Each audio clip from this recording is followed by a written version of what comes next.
100 வருஷங்களுக்கு முன்னால எகிப்து நாட்டுல இருந்த ஒரு சின்ன கிராமத்துல ஒரு வயதான பாட்டியும் அவங்களோட பேத்தி ஜாஸ்மினும் வாழ்ந்து வந்தாங்க. ஜாஸ்மின் பிறந்த கொஞ்ச நாள்ல அவங்க அம்மா அப்பா 2 பேரும் ஒரு விபத்துல இறந்துட்டாங்க. அதுக்கப்புறம் ஜாஸ்மினோட பாட்டி தான் அவளை வளர்த்து வந்தாங்க. அந்த பாட்டி தன்னுடைய பேத்தியோட திருமணத்துக்காக கொஞ்சம் கொஞ்சமா பணம் சேர்த்து வச்சிருந்தாங்க. இப்படி அவங்க சேர்த்து வச்சிருந்த பணம் இப்ப 500 பொற்காசுகள் ஆயிடுச்சு. இவ்வளவு பெரிய தொகையை தன்னோட வீட்டுல வச்சிருந்த பாட்டிக்கு இப்ப பயம் வந்துருச்சு. ஏன்னா அந்த காலத்துல திருட்டு பயம் அதிகம். எங்க நம்ம பேத்தி கல்யாணத்துக்காக சேர்த்து வச்சிருக்க பொற்காசுகள் திருட்டு போயிடுமோன்னு அந்த பாட்டி பயந்தாங்க. அதனால அந்த பணத்தை யாருக்கிட்டையாவது கொடுத்து பாதுகாப்பா வச்சுக்கலான்னு யோசனை பண்ண ஆரம்பிச்சாங்க. இப்படி யோசனை பண்ணின பாட்டி பக்கத்து கிராமத்துல இருக்கிற மருவான் அப்படிங்கிற ஒரு மனிதரை பத்தி கேள்விப்பட்டாங்க. அந்த மருவான் பெரிய பணக்காரர். அது மட்டும் இல்ல, அந்த மருவான் ஏழைகளுக்கு நிறைய உதவி பண்ணுவாருன்னு மத்தவங்க பேசிக்கிறத கேட்ட அந்த பாட்டி அவங்க சேர்த்து வச்சிருக்க 500 பொற்காசுகளை அந்த மருவான் கிட்ட கொடுத்து வைக்கலான்னு முடிவு பண்ணிட்டாங்க. ஜாஸ்மின், நீ பத்திரமா வீட்டுல இரு. நான் போய் இந்த பொற்காசுகளை மரவான் ஐயா வீட்டுல கொடுத்துட்டு இருட்டுறதுக்குள்ள வீடு திரும்பி வந்துடுறேன். தன்னுடைய பேத்தி கிட்ட இப்படி சொன்ன பாட்டி அந்த பொற்காசுகளை எடுத்துக்கிட்டு பக்கத்து கிராமத்தை நோக்கி நடக்க ஆரம்பிச்சாங்க. வேகமா நடந்து போனதால அந்த பாட்டி சீக்கிரமாவே பக்கத்து கிராமத்துக்கு போய் சேர்ந்துட்டாங்க. அங்க போனவங்க அந்த கிராமத்துல உள்ளவங்க கிட்ட மருவான் வீடு எங்க இருக்குன்னு வழிய விசாரிச்சுக்கிட்டு ஒரு வழியா மருவான் வீட்டுக்கு போய் சேர்ந்துட்டாங்க. இவங்க மருவான் வீட்டுக்கு போனப்ப மருவான் தன்னுடைய வீட்டு வாசல்ல காவலாளி கூட பேசிக்கிட்டு இருந்தாரு. இப்படி பேசிக்கிட்டு இருந்த மருவான் ஒரு வயதான பாட்டி தன்னோட வீட்டுக்கு வந்ததா பாத்துட்டாரு. அம்மா, யார் நீங்க? எதுக்காக இங்க வந்திருக்கீங்க? ஐயா, நான் பக்கத்து கிராமத்துல இருந்து வரேன். அம்மா அப்பா இல்லாத என்னோட பேத்தி கல்யாணத்துக்காக கொஞ்சம் கொஞ்சமா காசு சேர்த்து வச்சேன். அது இப்ப 500 பொற்காசுகள் ஆயிடுச்சு. எங்க கிராமத்துல திருடர்கள் பயம் அதிகம். சேர்த்து வச்ச பொற்காசுகள் எங்க திருட்டு போயிடுமோன்னு பயந்த நேரத்துலதான் உங்களை பத்தியும் உங்களோட நேர்மைய பத்தியும் கேள்விப்பட்டேன். அதனாலதான் இந்த பணத்தை உங்ககிட்ட கொடுத்து வைக்கலாம்னு வந்திருக்க. என்னோட பேத்திக்கு கல்யாணம் நிச்சயமான உடனே இந்த பொற்காசுகளை நான் வாங்கிக்கிறேன். அது வரைக்கும் நீங்க தான் பாதுகாப்பா வச்சிருக்கணும். எனக்காக நீங்க இந்த உதவியை செய்வீங்கன்னு நினைக்கிறேன். அம்மா, நான் இந்த ஜென்மம் எடுத்ததே உங்கள மாதிரி ஆதரவு இல்லாதவங்களுக்கு உதவி செய்யறதுக்கு தான். கவலைப்படாதீங்க, உங்களோட பொற்காசுகளை நான் பாதுகாத்து வச்சிருக்கேன். மருவான் இப்படி சொன்னதும் அந்த பாட்டி அவங்க வச்சிருந்த பொற்காசுகளை மருவான் கையில கொடுத்துட்டாங்க. ஐயா, இந்த பொற்காசுகளை 6 மாசம் கழிச்சு நான் திரும்பி கேக்குறப்ப உங்களுக்கு என்ன ஞாபகம் இருக்குமா? நான் கேட்ட உடனே இதை கொடுத்துடுவீங்களா? இல்லன்னா இந்த பணத்தை கொடுத்ததுக்கு சாட்சியா எனக்கு காகிதத்துல ஏதாவது எழுதி கொடுக்குறீங்களா?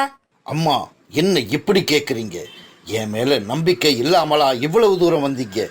என்கிட்ட உதவி தேடி வந்த உங்களோட முகத்தை என்னால மறக்கவே முடியாது.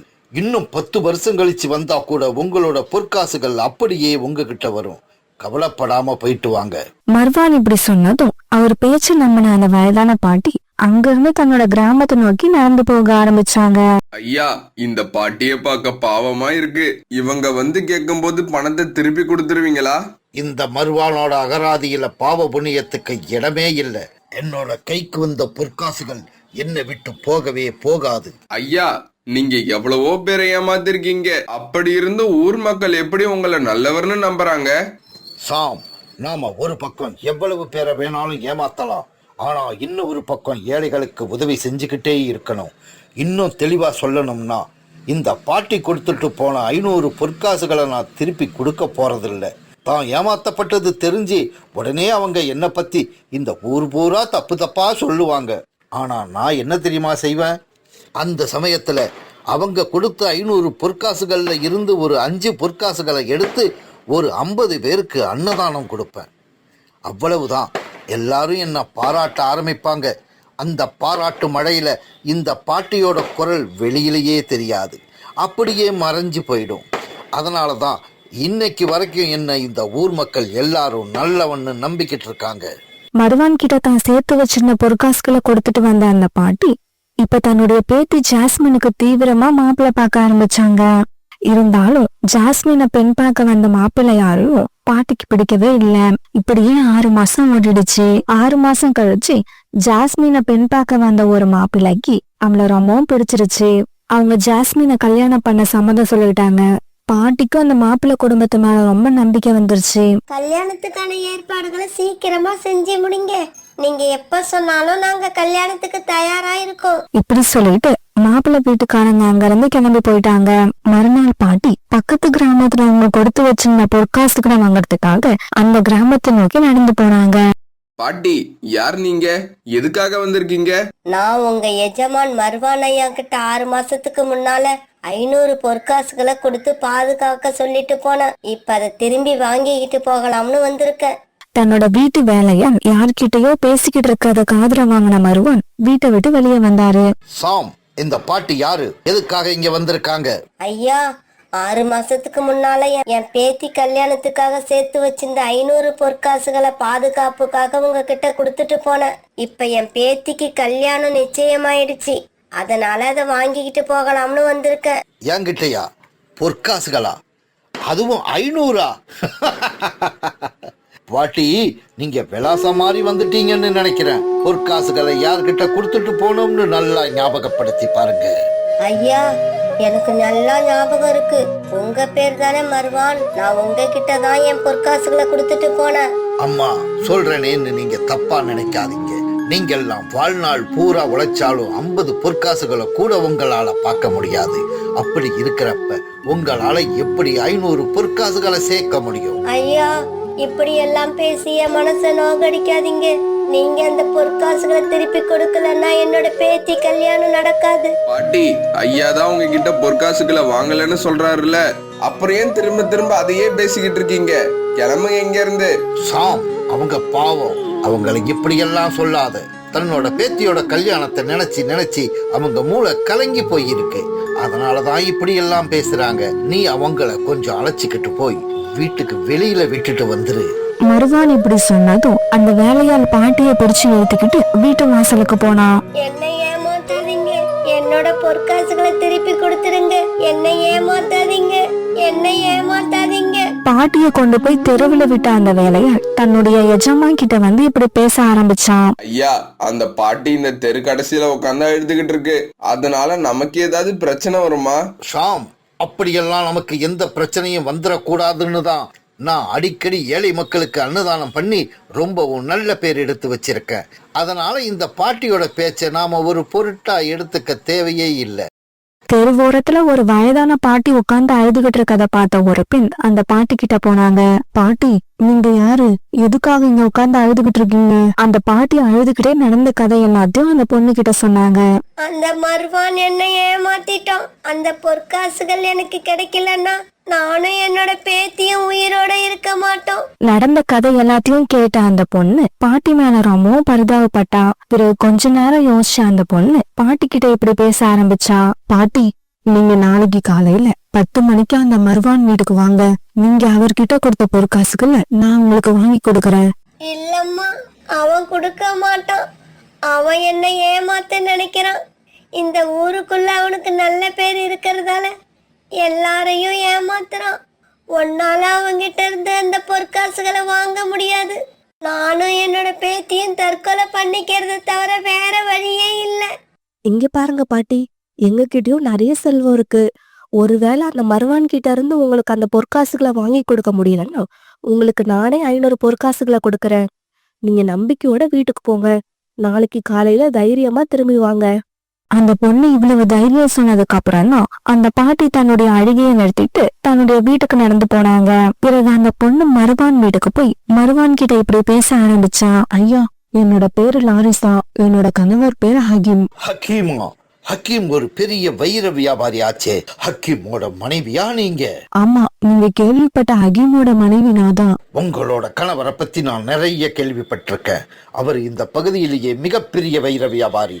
ஆமா, நீங்க எதுக்காக என்ன தேடி வந்திருக்கீங்க? உங்களுக்கு நான் என்ன உதவி செய்யணும்? என்னோட கணவர் வியாபார விஷயமா வெளிநாடு போய் 1 வருஷம் ஆகுது. இன்னும் திரும்பி வரல. அவரு எப்ப வருவாருன்னு தெரியல. அதனால நான் ரொம்ப குழப்பத்துல இருக்கேன்.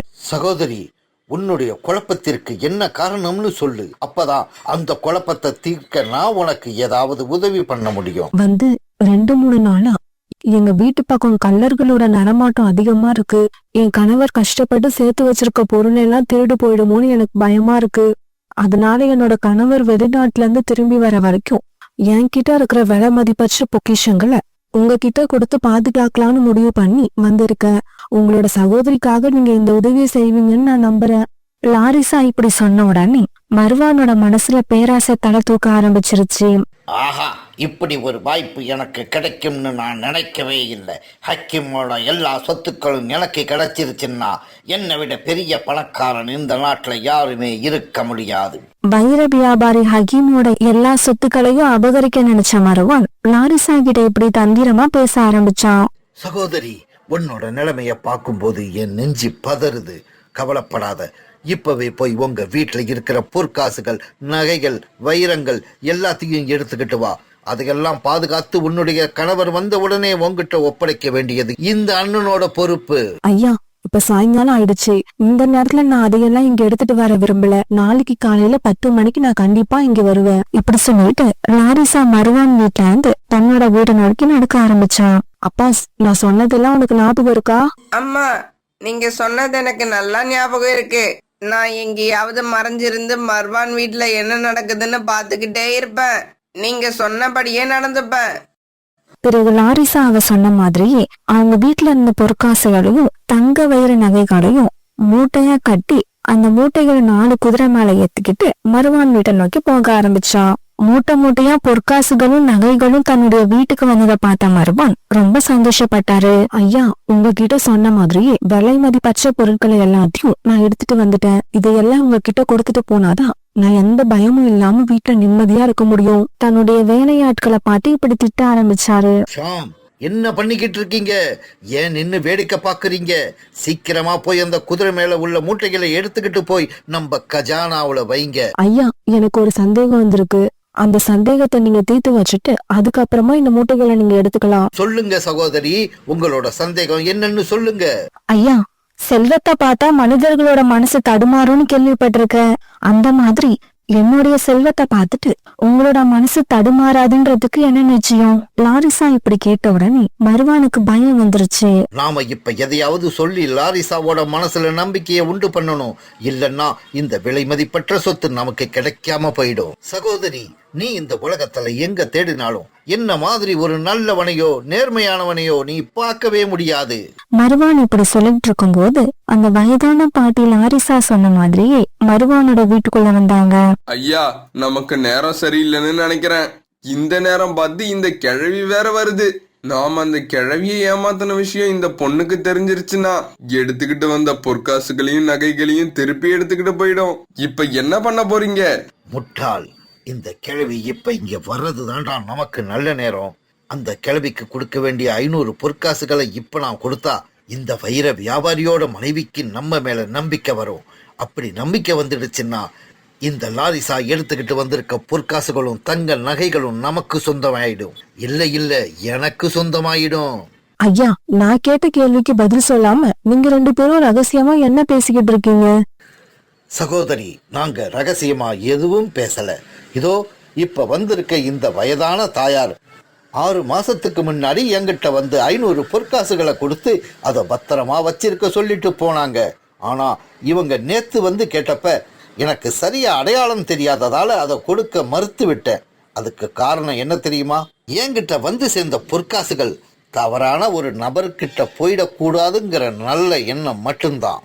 இருந்தாலும் ராத்திரி பூரா எனக்கு தூக்கமே வரல. இந்த தாயாரோட முகத்தை மறுபடியும் என்னோட நினைவுக்கு கொண்டு வர முயற்சி பண்ணினேன். வந்துடுச்சு, இப்ப ஞாபகத்துக்கு வந்துடுச்சு. என்கிட்ட பொற்காசுகளை கொடுத்துட்டு போனது இந்த வயதான தாயார் தான். அம்மா வாங்க, நீங்க கொடுத்துட்டு போன 500 பொற்காசுகளை இப்பவே வாங்கிக்கலாம். இப்படி சொல்லிட்டு வீட்டுக்குள்ள போன மர்வான் அந்த பாட்டி கொடுத்த 500 பொற்காசுகளை கொண்டு வந்து அவங்க கிட்டயே கொடுத்துட்டாரு. ஐயா, ராத்திரி பூரா இதை நினைச்சு உங்களுக்கு தூக்கமே வரலன்னு சொன்னீங்க. அதே மாதிரி அந்த வயதான தாயாரும் நேத்து ராத்திரி நாம கொடுத்த பொற்காசுகள் நமக்கு கிடைக்குமா கிடைக்காதான்னு பயத்துல தூங்காம இருந்திருப்பாங்க. அவங்க மனசு எவ்வளவு கஷ்டப்பட்டு இருக்கும். அதுக்கெல்லாம் நஷ்ட ஈடு கிடையாதா? சகோதரி, உன்னோட பேச்சு ரொம்பவும் அருமையா இருக்கு.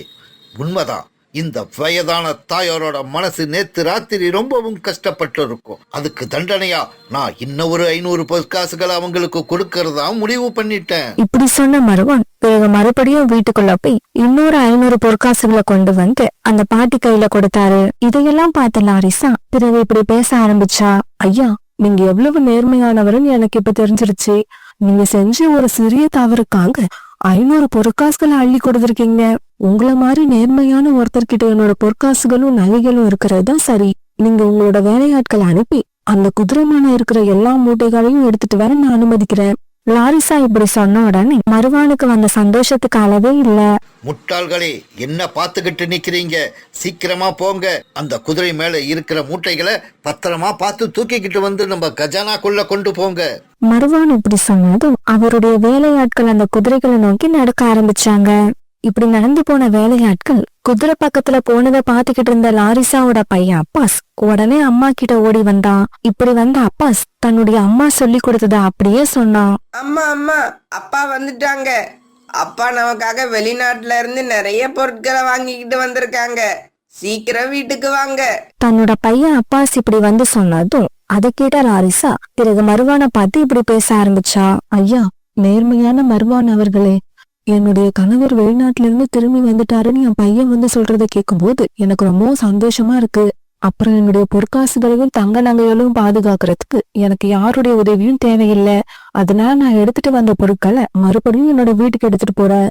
இப்படி சொன்ன லாரிசா பிறகு எல்லா குதிரைகளையும் தன்னுடைய மகனையும் கூப்பிட்டுக்கிட்டு வீட்டை நோக்கி நடந்து போக ஆரம்பிச்சாங்க. லாரிசாவுக்காக அந்த தெருமுனையில காத்திருந்த பாட்டி அவளுக்கு நன்றி சொன்னாங்க. அம்மா, எனக்கு நீ செஞ்ச உதவிக்கு நான் எப்படி நன்றி சொல்றதுன்னே தெரியல. பாட்டி, எனக்கு நன்றி சொல்றது இருக்கட்டும். இந்த பொற்காசுகளை எடுத்துக்கிட்டு பத்திரமா உங்க கிராமத்துக்கு போய் சேருங்க. அப்புறம் முன்ன பின்ன தெரியாதவங்க மேல நம்பிக்கை வச்சு இதுக்கப்புறம் எப்பவும் இந்த மாதிரி எந்த பொருளையும் கொடுக்காதீங்க. லாரிசா இப்படி சொன்ன உடனே அந்த வயதான பாட்டி ரொம்ப சந்தோஷமா 1000 பொற்காசுகளை எடுத்துக்கிட்டு தன்னுடைய கிராமத்தை நோக்கி நடக்க ஆரம்பிச்சாங்க. நடந்தது எல்லாம் தாங்க முடியாத மருவானால நிக்க கூட முடியல. அப்படியே தரையில உட்கார்ந்துட்டாரு. அவரோட கண்கள்ல இருந்து கண்ணீர் வந்துகிட்டு இருந்தது. ஐயா, கடைசியில என்ன இப்படி ஆயிடுச்சு? இங்க நடந்ததை என்னாலயே தாங்க முடியல. பாவம், நீங்க என்ன பண்ணுவீங்க? லாரிசாவோட சொத்துக்கள் நம்ம கைக்கு வராம போனது கூட எனக்கு வருத்தம் இல்லடா. இந்த சொத்து நமக்கு வரும்னு நம்பி பாட்டி கொடுத்த 500 பொற்காசுகளை மட்டும் இல்லாம மேல ஒரு 500 பொற்காசுகளையும் கொடுத்து அனுப்பிட்டோம் பாரு. அதை நினைச்சாதான்டா ரொம்ப வருத்தமாயிருக்கு. இந்த கதையிலிருந்து நாம தெரிஞ்சுக்க வேண்டியது என்னன்னா, ஏமாற்ற எண்ணம் கொண்டவங்க எவ்வளவுதான் புத்திசாலித்தனமா நடந்துகிட்டாலும் என்னைக்காவது ஒரு நாள் அவங்களையும் ஏமாத்த ஒரு அதி புத்திசாலி கண்டிப்பா வருவாங்க.